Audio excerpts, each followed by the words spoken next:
Hi everyone, it's John here. This channel is all about the wonderful world of carillons, both in the UK and abroad.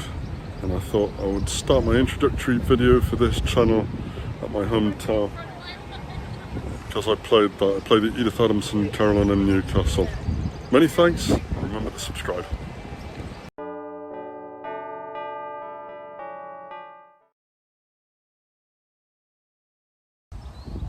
Hello everyone, it's John. I'm just waiting for my train just to go through to my recital today. And I was waiting here and I thought, oh, wouldn't it be a great idea to show you a little bit more of the Edith Adamson Carillon in Newcastle. That's the one that I usually play on a Monday and Friday. So I'm just waiting for the train to turn up, and yeah, I'll show you some more today.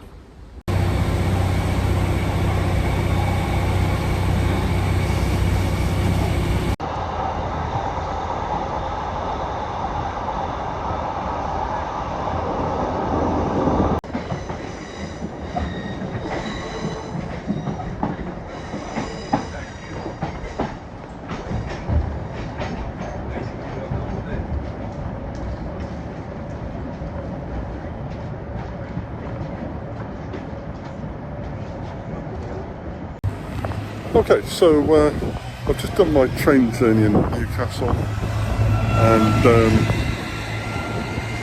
we're just crossing the road, and I'm just about to go over and to get into the Carillon. Now, one of the things that I get asked the most is get comments along the lines of, "Oh, John, that's great, you're a bell ringer, but you play a what? You play a carillon, carillon, carillon, that's it. You play a carillon. What's one of them?" A bell instrument comprising 23 or more chromatically tuned bells controlled by a baton clavier. And we're here. This is my, what I call my home tower. That's it there, that's the Edith Adamson Carillon on top of the Civic Centre in Newcastle upon Tyne. Let's go and take a closer look at it.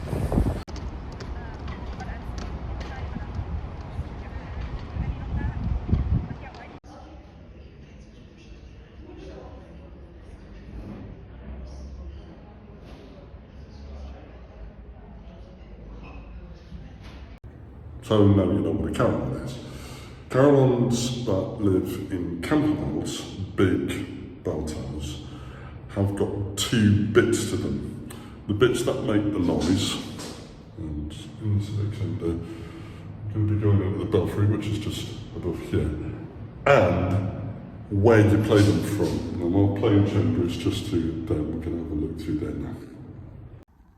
And this is the playing chamber of the Edith Adamson Carillon, including my bag and my water bottle.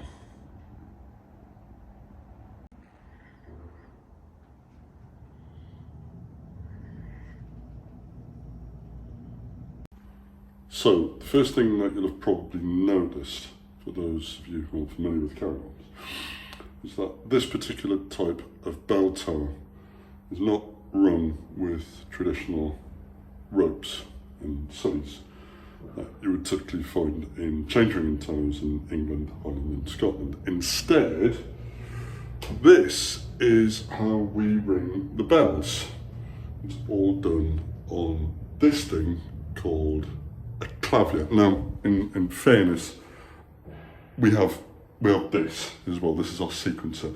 I'll tell you a little bit more about that in a minute. But this is our button clavier, and the way it works is you have one button for each bell, and striking a button, I don't know if you can see that, striking a button, no, moving that button down, moves a transmission assembly down, and that goes upstairs into our belfry.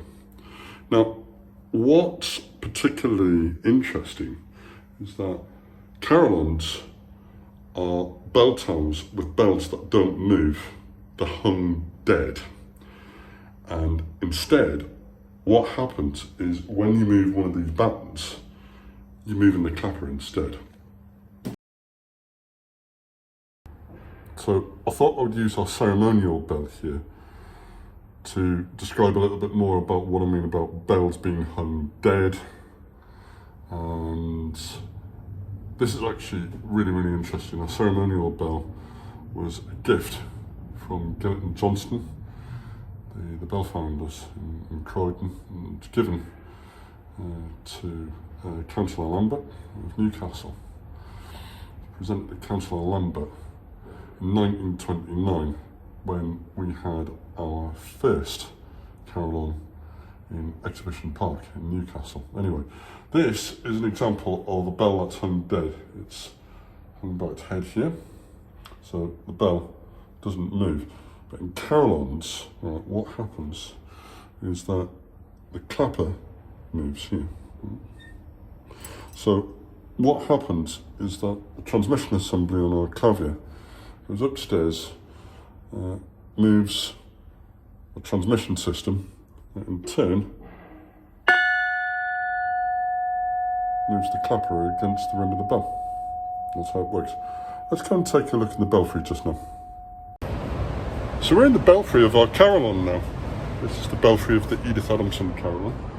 And here are some of the bass bells behind me. That's the other set now. We've got 25 bells in total here. So some of the smaller bells are up there. And you'll notice that each of the bells, see if I can get a better shot, it's got two clappers on it. So the inboard clappers are what are controlled by the back clavier that I just showed you downstairs. So this is the transmission system. So when we depress a button downstairs, it pulls down on the linkage there, and it rotates this thing here, that's called a roller bar assembly, and in turn rotates the lever which is attached to this, which is the clapper link, and in turn that is attached directly to the clapper, and that's the clapper that's on our number 5 bell here. So when we depress a button downstairs, it'll do that. So, now, let me just see if I can get a shot of that. Those other clappers there, they're driven by that keyboard that I just briefly showed you downstairs, and I'll show you that when I get back downstairs. That's our sequencer. Now, that's not mechanically driven as such, that's electrically driven. Driven by a bunch of solenoids on each of those clappers, and that's how the Carillon can play itself. But this is it. This is our beautiful belfry. Now, I'll show you this as well. Right, that in the corner, if you can just make it out, that one right there, right at the bottom, that's our number 1 bell. That's our Borden. That plays the bottom C, and that's a 3.6 ton bell. This is really cool.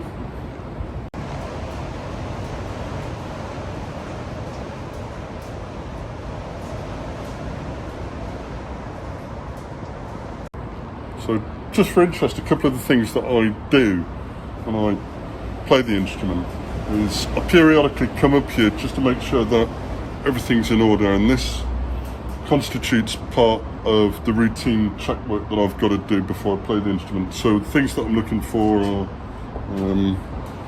these links appear to be okay, and I'm looking up here at all of the clapper links and all of the transmission, and everything appears to be all right and nothing's dropped off. Yeah, I think everything appears to be all right, so we're pretty good to go for our pre-recital checks downstairs. Alright, so we've done our belfry checks. What we need to do now is we need to make sure that the clavier's adjusted all right, that we've got no maintenance, notes, and We need to make sure that everything looks and appears okay before we start playing. So it's really, really important to make sure that the carillon's adjusted every time that we play it, and it's adjusted correctly. And here's why. I'm going to use the ceremonial bell as a demonstration piece. Bells are supposed to sound kind of like that. Right. But if the clapper is adjusted too close to the bell, you get this. And you don't want that. Eventually, over time, if you keep playing the carillon long and hard enough in that configuration, you're in the risk of cracking the bell, which it's not good. So it's best to avoid it, and that's why we adjust the carillon.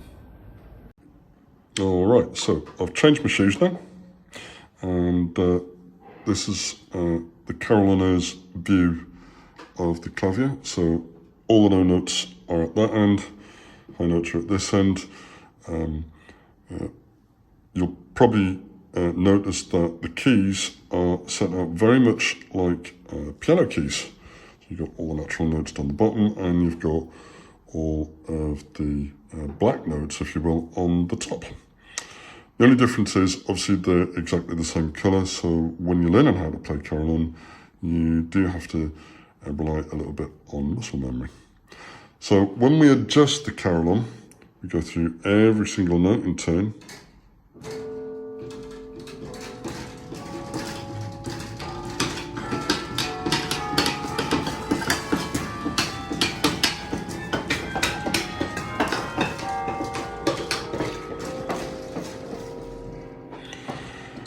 And that appears to be adjusted okay. If we do need to adjust it, we use these turnbuckles here to increase or decrease the separation of the clapper against the rim of the bell. So you might have noticed as well, we've got pedals. Yes, we can play the carillon with our feet as well. And the pedal board normally addresses the first octave, the first lower octave on the clavier. So there you go. So that one there, that's the middle C, and that's the bottom C there.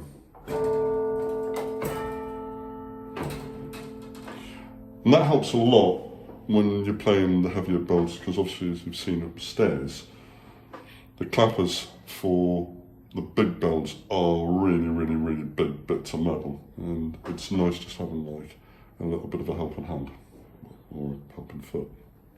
So before I start playing, I thought I would give you a quick introduction to this thing here. This is our sequencer.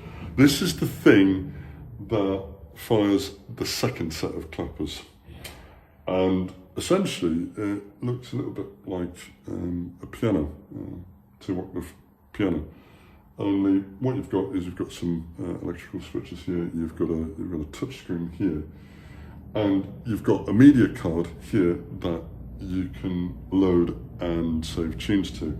And what this does, this saves sequence data that can be played back, and this device sends electrical signals through a telemetry feed onto our relay panel upstairs. That in turn fires the voice solenoids for the clappers upstairs, and that's how we can get the carillon to play itself. So our checks are complete, ready to go for the recital.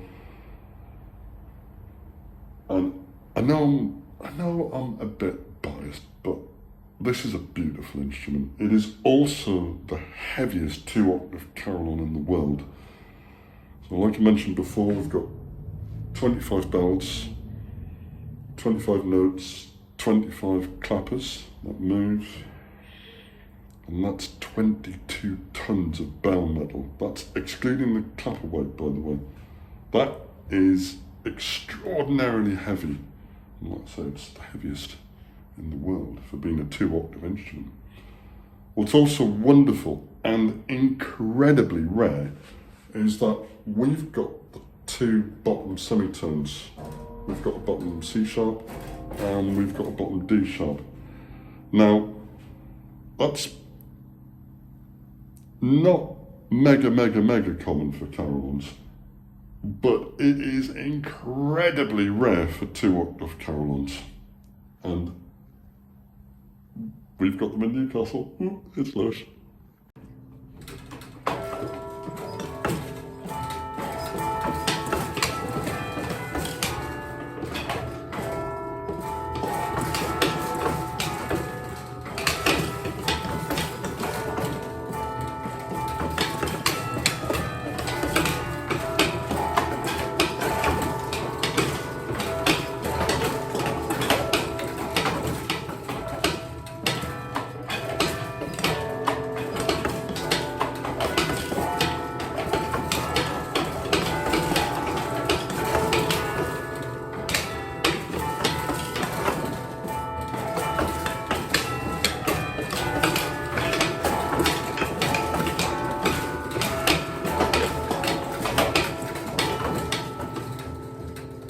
So I always start and finish my recitals with Saw's first lesson.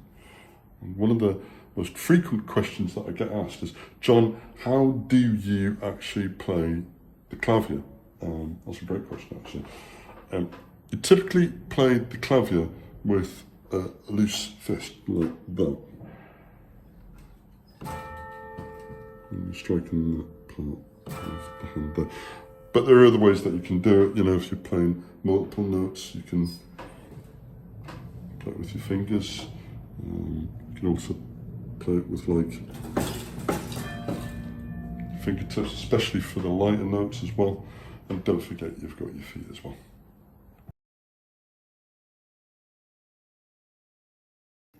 Well, that's recital finished for today. I'm tired. I think I'm going to go home and have a cup of tea now. Many thanks for watching, and see you soon.